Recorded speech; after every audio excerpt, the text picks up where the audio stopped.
Alright, magandang gabi po sa inyong lahat mga kababayan, Batang Maynila Tolits.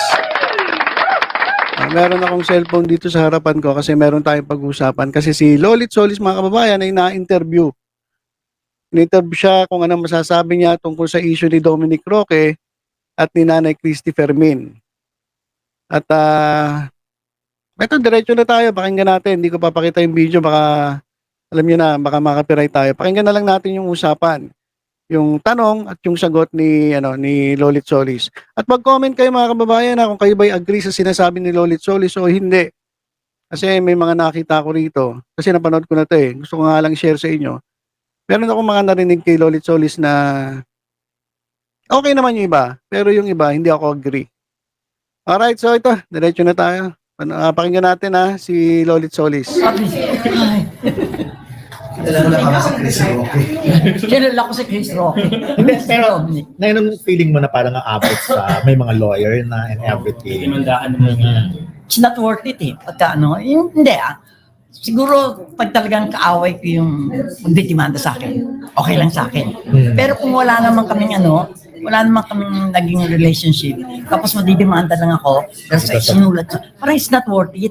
Diyos ko dahil, subukan mong umakyat sa isang city hall na walang elevator, na 3 floors. Alam mo nung na-demanda kami ni Veronica, sabi ko kasi siyempre, responsibility siya, editor noon. Alam mo, humingi na ako ng tawad kay Piolo Pascual at kay San Bibi dahil lang kay Veronica. Kasi siyempre ako bagets-bagets pa. Nakakit ko pa yung 3 floors, diba?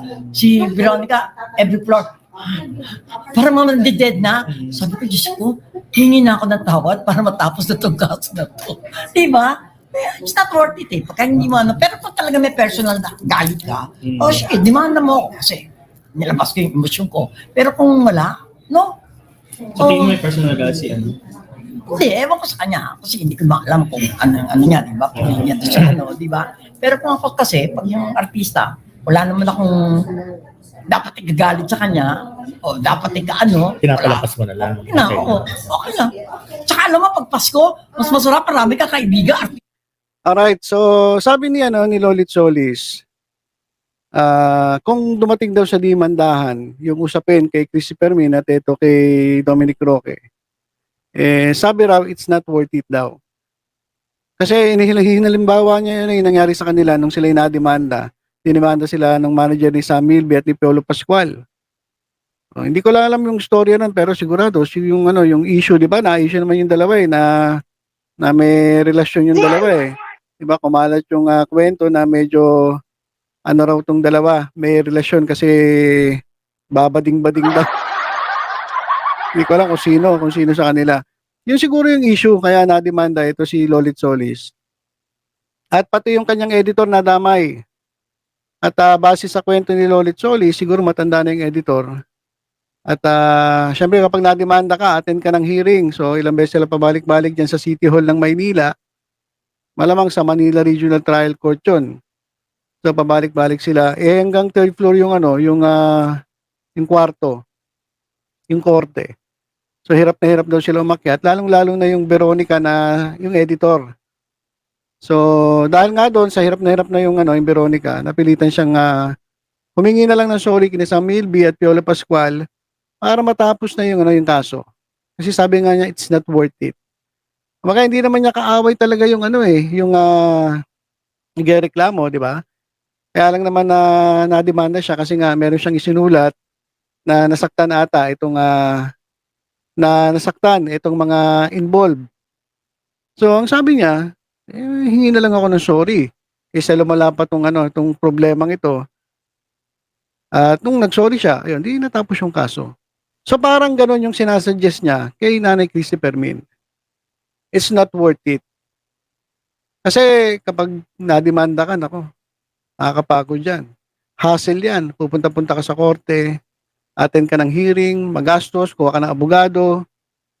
Siyempre, magastos yan eh. Imbis na marami kang magagawa, mababawasan kasi nga, bibigyan mo ng oras yung pag-attend ng hearing, isip ka ng paliwanag. So sabi ni Lolit Solis, it's not worth it, mas maganda kung mag-sorry ka na lang, kagaya nung ginawa niya. Ito naman mga kababayan, sa sitwasyon ni Nanay Christy Fermin, Hindi niya kasi pwedeng gawin yun eh. Hindi niya pwedeng gawin yun kasi tutusin wala naman siyang kasalanan eh. Di ba? Pwede siguro siya humingi ng paumanhin, pero hindi niya tatanggapin na sinabi niya yung ibinibintang sa kanya na sinabi niya. Di ba? Para lang matapos yung issue. Parang ginawa ni Lolit Solis, ganon. Pero hindi natin alam kung gagawin ni Nanay Christy Fermin yun kasi si Nanay Christy Fermin may sariling paninindigan yan eh. Di ba? So ganon na nga lang daw ang ginawa ni Lolit Solis. Kaya sa tingin niya mga kababayan, kayo ba isasuggest nyo kay Nanay Christy Fermin na mag-sorry na lang para matapos na yung issue kahit wala siyang kasalanan? Diba? Hirap eh. Ang hirap magsabi. Pero basta ang gusto lang naman natin, matapos na yung issue. Ngayon Nanay Christy Fermin pa rin yan, kung anong gagawin niya. Diba? Kung i-demanda siya, edi malamang lalaban siya. Kung hindi siya demanda, edi salamat. Walang masyadong problema, walang issue. Pero yung aamin ka ng kasalanan na hindi mo naman ginawa, katulad ni Lolit Solis, para lang matapos,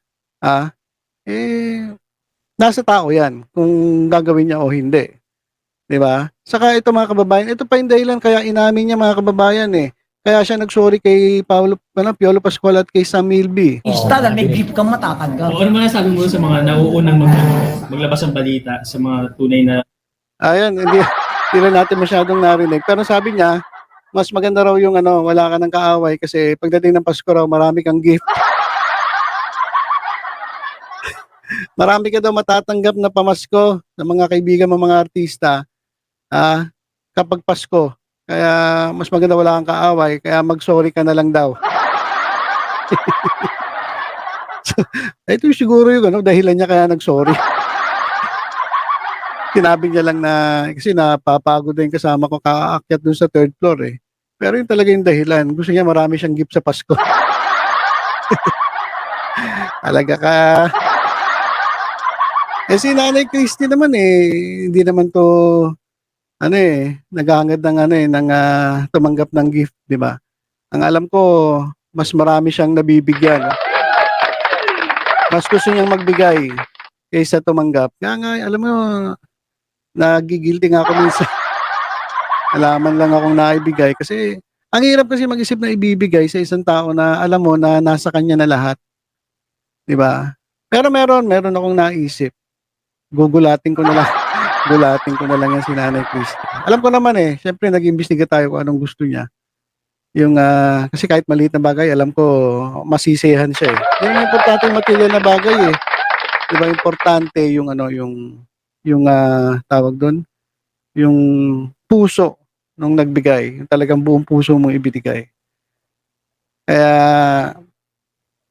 Kaya pala nag-sorry etong si Lolit Solis kay Piolo at kay Sam Milby para maraming regalo sa Pasko. Source ng balita. Kanya-kanya siyempre yung trabaho natin yan eh. Siyempre kung pwede mong unahan, di unahan mo. Para ikaw ang di ba maka-scoop. Kaya hindi ka pwedeng yung magsabi na, hoy, hindi mo pwedeng unahan ako. Unahan tayo di ba? Sa dami ba naman natin? Trabaho yun eh. Si Oji, si Boy Abunda. Ito na ang tanong. Nay, Okay, yung sa issue naman ng nauna pa raw nagsalita yung reporter o yung nag-report kaysa dun sa taong involved. Yun, sabi naman ni wala namang problema yun kasi trabaho talaga nila yun sabi ni Lolit Solis Siyempre, scoop mo yan Diba? Saka wala namang masama kung nauna si Nanay Christy nag-report Wala naman siya sinabing masama wala naman siyang binanggit na pangalan. Kung nauna naman siya nag-report, syempre, credit sa kanya, siya talaga nauna. Kasi gaya nga nung sinabi ni Lolit Solis, unahan talaga sila Kaninong scoop yan? Dapat scoop ko yan. Ang problema lang kasi, after magsalita ni Nanay Christy, itong mga tulongges na mga vloggers, mga fake news peddler, kung ano-ano na hindi nagdag dun sa sinabi ni Nanay Christy, doon nagka-problema yun. Pero yung nauna si Nanay Christy dun sa report tungkol dun sa condo, wala namang issue dun Di ba? Pinalala lang talaga ng mga fake news peddler, kaya nagkaganon. ikaw ba ay bilang kaibigan mo si Nay Christy, umaagree ka ba dun sa mga statement niya sa kanyang radio? Hindi, basta ako, pagka meron akong sinulat, at nadimanda ako dahil sa sinulat ko, aaminin ko. Hindi ko i-deny. Pag may sinabi ka, inaam. Oo, kasi ano yun eh. Hindi na imposible mong parang sakit sa loob ng may sinabi ka tapos i-deny mo. Kasi pag Alright, tama naman eh. Tama naman si Lolit Solis. Kapag sinabi mo, panindigan mo. Kapag may sinulat ka, panindigan mo kasi nakasulat yun. Sinabi mo yun eh. Oh. Eh paano kung hindi mo sinabi? Oh. Aaminin mo, sinabi mo kahit hindi mo sinabi. Di ba? Hindi naman ganun. Panindigan mo yung sinabi mo, panindigan mo yung sinulat mo. Pero yung aaminin mo, yung hindi mo sinabi, hindi mo ginawa, eh kalokohan naman yun. Di ba? Eto kasi mga reporter na to. Eto mga kababayan pansin ko lang dito sa reporter na nagtatanong kay Lolit Solis. Parang gusto nilang kumuha ng sagot galing kay Lolit Solis na ikasasama ni Christy Fermin. Parang ganun ang gusto nila mangyari. Oh, tama naman sinasabi. Oh, kung merong ka sinabi, panindigan mo.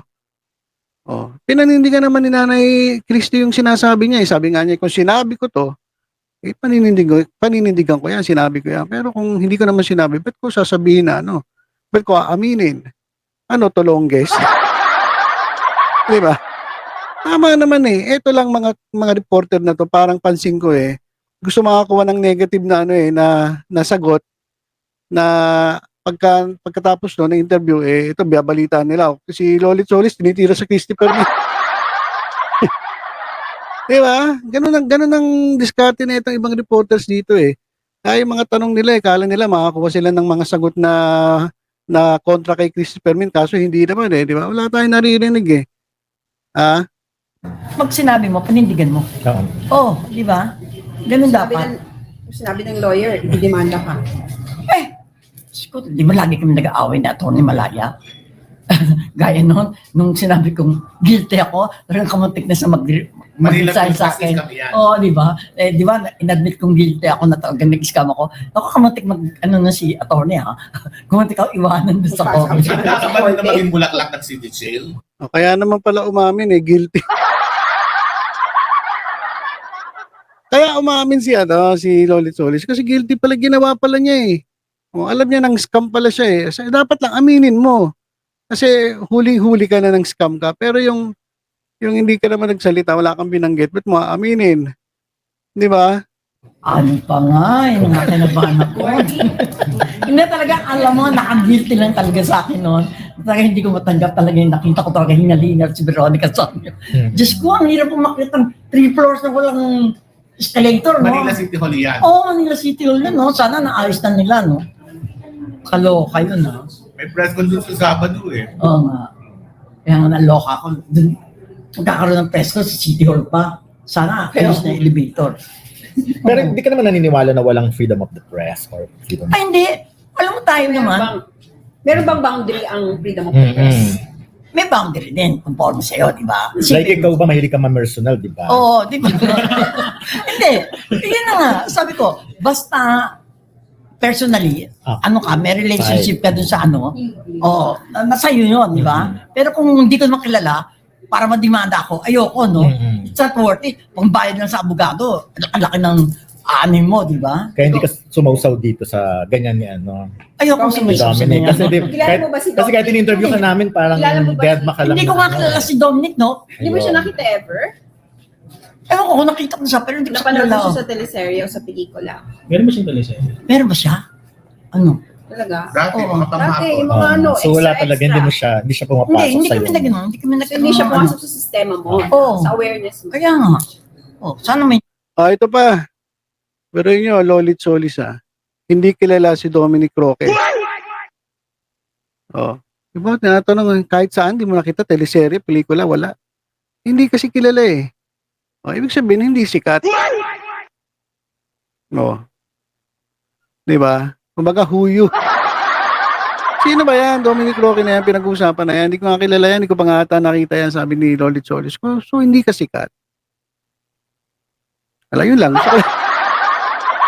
Gusto ko lang sabihin, hindi siya sikat kasi hindi nga siya kilala ni ni Lolit Solis di ba? Ligawan sa ano ko, alaga ko. Wala naman na akong alagang edad niya. Kaya wala sa maliligawan. Pero ikaw takot ka sa demanda ngayon at this point of sa buhay mo. 76 ka na, di ba? Oh, Turning 77 sa May. It's not worth it. Kahit na kahit na yun. Except nga kung may personal kang galit so, talaga. May Tapos demanda ka na inilabas ba? mo. Nagdemanda ka na? Ay, hindi. Wala akong Ever hindi ka, demanda. wala kang ididemanda. Wala. Wala kang threat na ididemanda kita dahil sa ginawa mo. Kasi inaaway ko lang naman, yung talagang galit ako eh. So, di ba? Kung Ini-skandalo mo na. ni-skandalo ko na siya. Ay, ulitin mo yung kay Dominic. Ano? Nakilala mo si Dominic. Hindi ko siya kilala, hindi kami nagkamit kahit minsan. Hindi mo siya napanood sa TV. Hindi rin. May palabas pa siya. Wala kang encounter kahit isang beses. Wala. So, wala kang makita ko awareness siya. sa kanya. Oh. Ang kulit ng reporter. Ano ba, gusto mo makuha ang sagot? Hindi nga kilala pipilitin mong kilala. Ang kulit ng reporter Paulit-ulit kilala mo si Dominic. Hindi mo kilala si Dominic. Hindi mo nakita si Dominic. No, kahit kailan hindi kayo nakita ni Dominic. Paulit-ulit ang wala. Ano ba ito reporter na? Kaya hindi ka Kaya wala kang, gumanon wala kang gano'n. idea. Wala kang, kaya ayaw mo mag-comment kung Oh. doon sa Ano nga, nahiya nga ako mag-comment, no? Lalo pag hindi ko kilala yung artista, no? Kasi Pero- sosawerang babaeng matanda. Pero syempre kilala mo si Rhea Alonso. Oh, si Bea. I-admit ko pa nga, nag-ano ko di ba? Nag-apologize sa kay Bea. Kasi nga, kahit na ano ng mga pinagsasabi ko, hindi siya gumaganti ng salita, di ba? Except dun sa manager niya si Shirley Kwan na I will consult my lawyer. Kaya lalo akong nailita no, di ba? Pero si Bea, hindi talaga, no. Kaya nga nun, ako pa nag-sorry kay Bea. Kasi kahit na ano sinabi ko, wala akong narinig sa kanya. Oh, kaya for that alone, in-appreciate ko. So wala kang nararamdaman for Dominic ni awa or Wala kang what? Kasi masipag parang sa ganito ang laki-laki ng yung pinag-uusapan siya dahil sa ganito, sa ganyan. Sinusukat ang kanyang pagkatao. Alam mo kung mahusay siya, gagawa niya pa yan para sumikat siya. Okay. Di ba? Okay, so yun ang ano ron Sa lahat ng sinabi ni Lolit Solis, ito lang yung yung talagang nakita ko na magaling talaga siya pagdating sa paghawak ng talent. 'Di ba? Oh. Sabi niya, kung magaling siya, gagamitin niya 'yan para sumikat siya. 'Di ba? Hindi yung ganyan may demanda. Hingi ka ng tulong sa abogado, maglalabas ka lang statement, hingi ka pa ng tulong sa abogado. No, dapat mali-mali yung diskarte niya Alam mo, sabi nga kung magaling siya, malamang sikat na siya ngayon. Ewan ko lang kung sisikat siya kasi pinag-usapan na siya palagi Ewan ko lang kung sumisikat siya ngayon, hindi ko alam.